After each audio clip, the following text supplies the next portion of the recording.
Hey there, today I'm joined with furniture designer Steuart Padwick and also the co-founder of mydeco, Macintosh.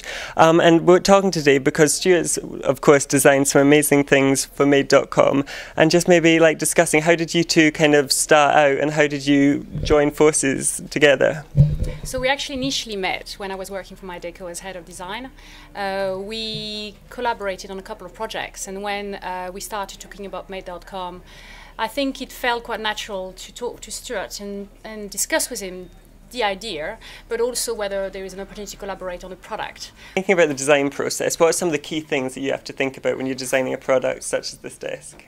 Okay, well, this desk is based on a desk I've done before, which is a much higher price point, near the £2,000 mark.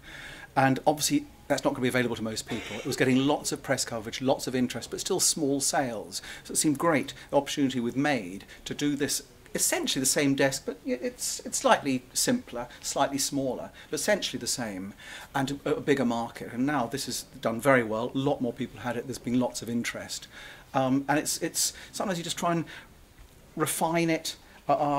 You've always got to make it suit a big number of people. If it's going to be hundreds of people buying it, if it's one-off, it only has to suit the individual customer. So with the individual customer, you can have very tailored, very bespoke, very quirky to them. But this, it's got to appeal to a lot more people. And the ability to have change just the colours, simple elements to make it look quite different. How does it start from coming from a design from Steuart here and then ending up in someone's study or their living room? So it is, the idea for mydeco is to bring quality design to as many people as possible. So it is slightly changing what other people have been doing in the market, in the industry, which is really keeping the quality, making unique designs, pushing the originality of the design, but making it affordable to as many people as possible by having a very aggressive pricing. We collect orders on product before we start the process. So with Steuart, for example, we discussed the first idea, we looked at detailed line drawings for this product, and we then started to source a supplier which would be appropriate for it. We then talked to the supplier, get a quotation based on the drawings, and we started the prototyping process. Because the design was very mature and it was a version of something that Steuart had already developed for a long time, we were lucky enough to only do one prototype for this desk. We had versions of the elements, which to refine it, but really we were able to bring it to market in about 4 months' time, which is a record sort of timing for bringing a piece of furniture to a customer. Also is how it's presented on the site initially for people to see and vote whether you like it or not. You don't have to commit to buying it, but voting whether you like it. And so already you know there's a number of people, they seem to like it.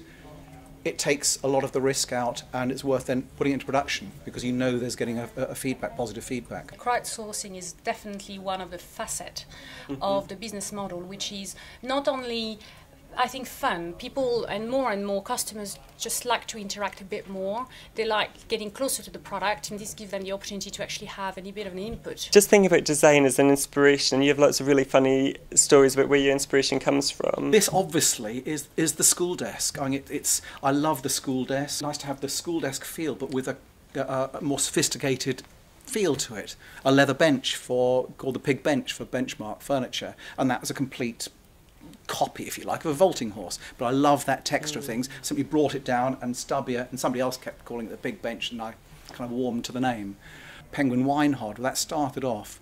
I was doing a seminar at Apple in Regent Street, and we were all sat in these deck chairs that had a Penguin kind of book logos on them. Penguin had sponsored it with their books and various things, and we're all going to be down alone. So I thought, oh, we've got no tables. So I had now to design and make these tables for this particular event. Oh, yeah. And they basically looked like a stack of Penguin books with a surface on them. And that then evolved into a table which is going to be just for Penguin books. Then I thought I'd have a cutout for a glass of wine. There's going to be glass and a book table. Then I thought have 4 cutouts, have a place of bottles, and it suddenly become the Penguin Wine Hod. So lots of things were just, derived from all sorts of things. What has been some of your most popular designs then? Is it things like that you think really capture the customer's imagination, like quirky ideas? Well, sometimes I get like the Pig Bench, for example, and I liked it, but it's grown on me more and more as other people respond to it. It's very understated, very simple. There's nothing shouting at you. As I do something like Jasper Morrison, his stuff is so understated. it just grows on you. It gets inside and you realise how just utterly beautiful it is. And that, I really like that, the understated quality. Compared to some of the other designs that you have on this site, how successful has Steuart's work been? Well, first it was our first big gamble, first designer product put on the market. And it is always mysterious how customers might react to a product. We've been so lucky, in a way, to have worked together. Obviously it's hard work, but it's also a little bit of chance and timing. And this desk has been actually, to this day, a bestseller for us, which is really outstanding, because we really pushing the designer angle. It's great for the brand, and we really want to help designers, but when a designer product also becomes such a great revenue maker for us, it is just proving the point that customers on the high street do want quality design. Thinking about your design process, how is working with mydeco differed from what you would normally do if it was just for your own company? When it's my own, then I have to source the manufacturer, I have to design it, I have to get it made, I have to package it, I have to distribute it, I have to find the customers, all the whole game.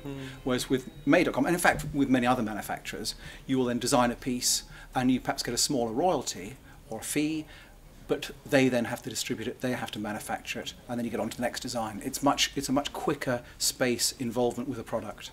You design it and then let go, and that's kind of quite refreshing sometimes.